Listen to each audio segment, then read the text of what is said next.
Palavra Pastoral Semanal, quarta-feira, 7 de setembro de 2022, Evangelista de Comunidade de Cou. Olá, amados irmãos e amadas irmãs. É uma alegria podermos participar mais uma vez de uma palavra pastoral. E para esta noite nós temos um tema que diz: o que o Espírito Santo nos diz? E o texto bíblico para hoje está em Efésios, capítulo 1, versículos do 18 até o 20, que diz assim: Tendo iluminado os olhos do vosso entendimento, para que saibais qual seja a esperança da sua vocação, e quais as riquezas da sua glória e da sua herança nos santos, e qual a sobreexcelente grandeza do seu poder sobre nós, os que cremos, segundo a operação da força do seu poder, que manifestou em Cristo, ressuscitando-o dos mortos e pondo à sua direita nos céus. Mas nós queremos estar atentos e aceitar as revelações do Espírito Santo e agir de acordo com elas. Nós somos capazes de fazer as nossas decisões, mas as nossas decisões elas devem estar em conjunto com aquilo que vem de Deus, com aquilo que nós cremos pela palavra de Deus, que é o correto, que é o justo, aquilo que nos une com Deus e que nos une com o nosso próximo, aquilo que nos faz caminhar para mais próximo de Deus. Ou seja, tendo iluminado os olhos do vosso entendimento. A palavra de Deus, quando ela chega, ela é uma explosão de luz nas trevas. Então ela dá luz para que nós possamos seguir o caminho que Cristo determinou para que possamos seguir, orientados pelo seu Espírito Santo. Então estar atentos ao ativar do Espírito Santo e tomar as nossas decisões à luz do Espírito Santo, para que possamos ter decisões acertadas. Então, assim, o Espírito Santo nos revela que Deus quer ter comunhão conosco. Amado, Deus não te quer longe, Deus te quer por perto. Ele quer estar em comunhão com você, Ele quer estar junto com você, Ele quer estar junto conosco todos os dias, em todo o tempo. Amados, a palavra de Deus é tão linda que ela diz que o Espírito que habita em nós, ele tem ciúmes. Tiago, capítulo 4, versículo 5. Deus ele é um Deus que é amoroso, é um Deus que é bondoso, que é zeloso, mas também ele é ciumento. Ele tem ciúme de nós. Ele quer ter comunhão plena conosco e não quer nos dividir com nenhum outro espírito. Ele quer que nós estejamos unificados no Pai, no Filho e também no Espírito Santo. Não somente para agora, mas ele quer nos apontar que esta comunhão ela começa agora e ela perdura por toda a eternidade. Porque ele nos prometeu uma vida eterna. Que por enquanto, para nós, ela é uma promessa. Mas nós cremos naquele que prometeu, porque aquele que prometeu, ele é fiel para cumprir. Então, assim como Deus ressuscitou Jesus Cristo e fez dele a primícia daqueles que dormem, ele também fará de nós primícias, porque assim ele prometeu.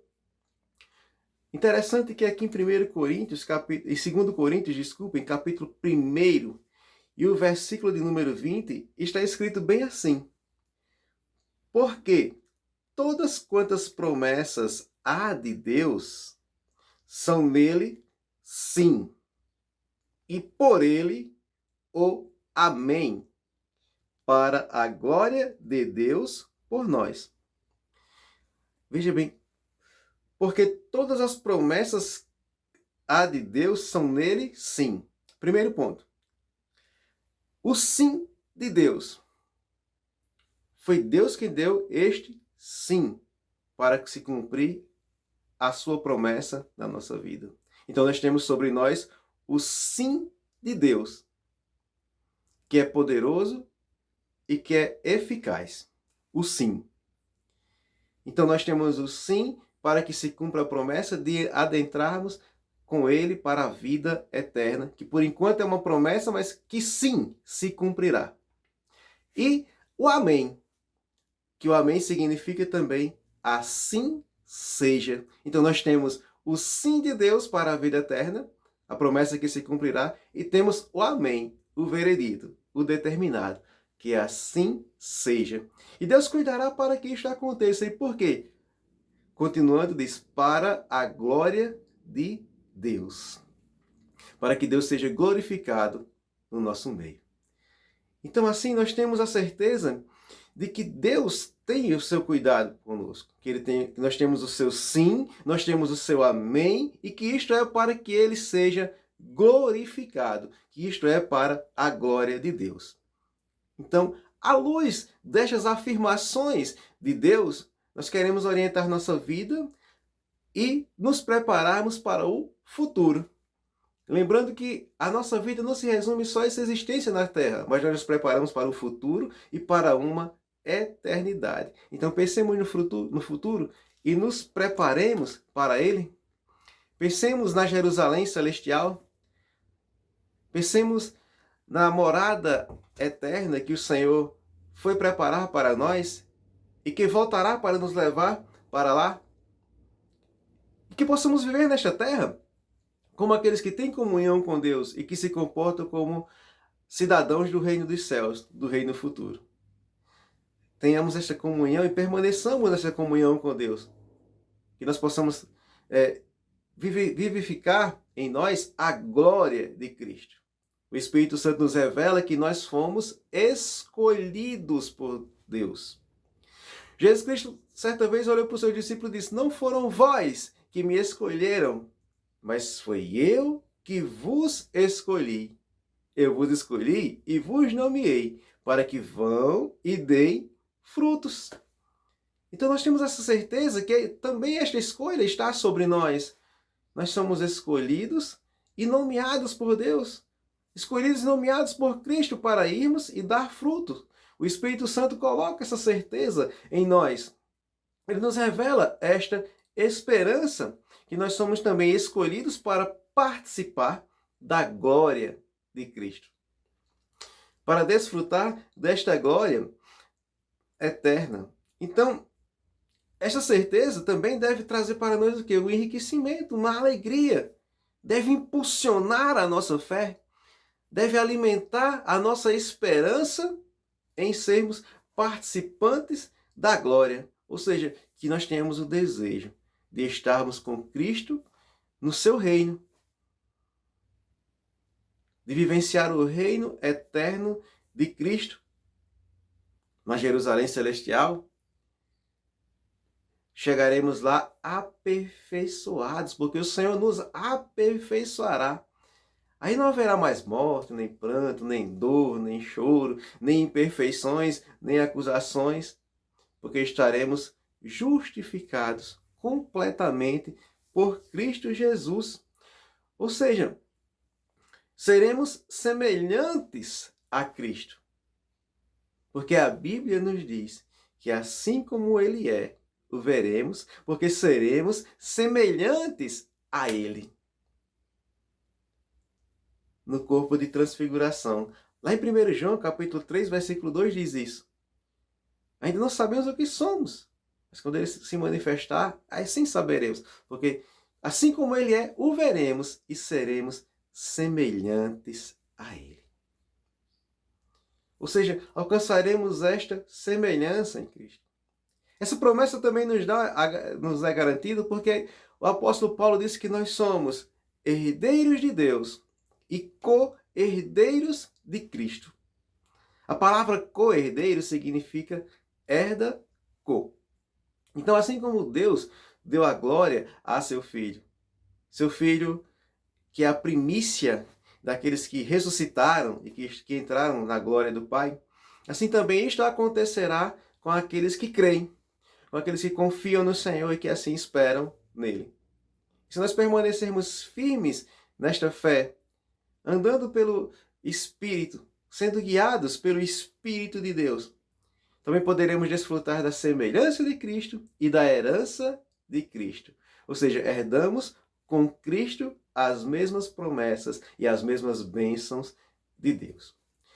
E Deus, Ele age em nós com força para que nós possamos receber aquilo que Ele prometeu. Ou seja, aquele que prometeu e que é fiel para cumprir, Ele também cuida para que se cumpra a sua palavra.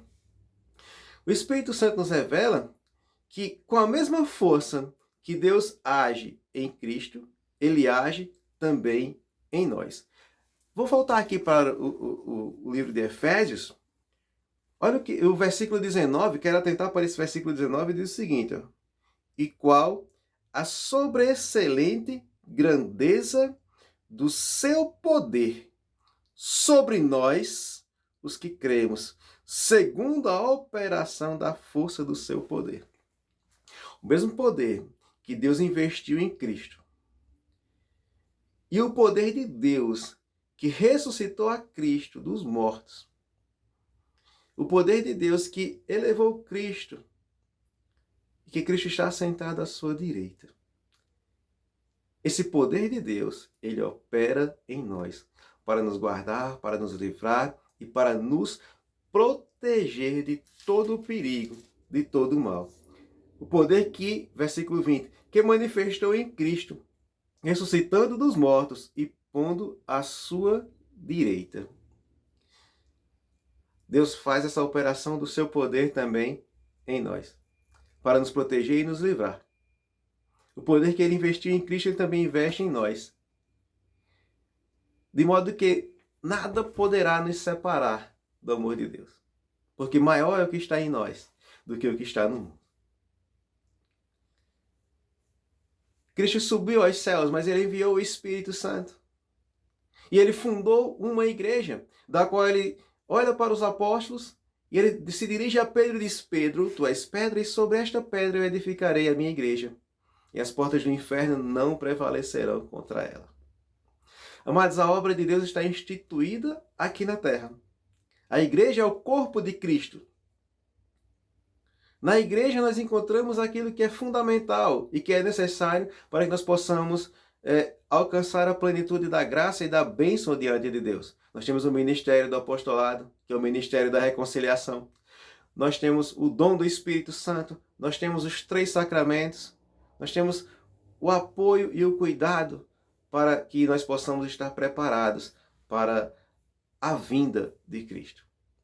Então, é importante estarmos unificados com Cristo, unificados no ministério do apostolado e unificados com a igreja, que é o corpo de Cristo, a qual Cristo é o cabeça da igreja. Então, assim, o Espírito Santo nos diz que nós devemos buscar intimamente esta comunhão com o Pai. Ou seja, buscar a comunhão e viver esta comunhão à luz da glória de Cristo e à luz das revelações do Espírito Santo, sabendo que a força do poder de Deus opera em nós e não há poder maior do que o poder de Deus para cuidar da sua igreja, para cuidar da sua noiva. Que Deus continue abençoando a todos. Até o breve.